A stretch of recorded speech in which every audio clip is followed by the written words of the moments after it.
Hi friends, welcome to Shahnaz cuisines. വളരെ easy ആയിട്ട് റെഡിയാക്കാൻ പറ്റുന്ന ചിക്കൻ പക്കോടയാണ് ഇഫ്താർ സ്പെഷ്യൽ റെസിപ്പിയായിട്ട് നമ്മൾ ഇന്ന് കാണിക്കുന്നത്.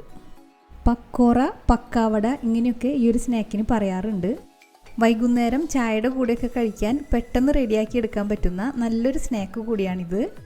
പുറമേ നല്ല ക്രിസ്പി ആയിട്ടും ഉള്ളിൽ നല്ല ജ്യൂസി ആയിട്ടുള്ള ഈ ഒരു പക്കോട എങ്ങനെ റെഡിയാക്കുന്നതെന്ന് നോക്കാം. അതിനുവേണ്ടി 400 ഗ്രാം ബോൺലെസ് ചിക്കൻ നന്നായി ക്ലീൻ ചെയ്ത ശേഷം ഇതുപോലെ ചെറിയ പീസായിട്ട് കട്ട് ചെയ്തെടുത്തിട്ടുണ്ട്.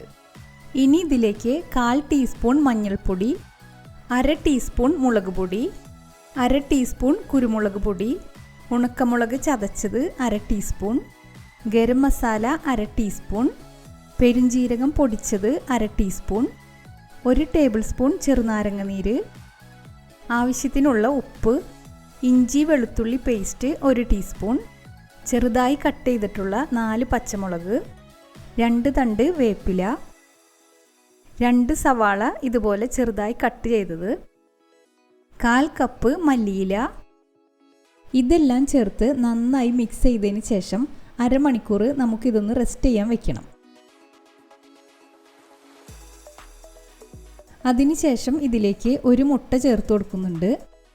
അതിൻ്റെ കൂടെ 1/2 കപ്പ് കടലപ്പൊടി, വറുത്ത അരിപ്പൊടി 1/4 കപ്പ്, 2 ടേബിൾ സ്പൂൺ മൈദപ്പൊടി, ആവശ്യത്തിനുള്ള ഉപ്പ്, കായം വറുത്ത് പൊടിച്ചത് 1/2 ടീസ്പൂൺ. ഇതെല്ലാം ചേർത്ത് നന്നായിട്ടൊന്ന് യോജിപ്പിച്ചെടുക്കാം.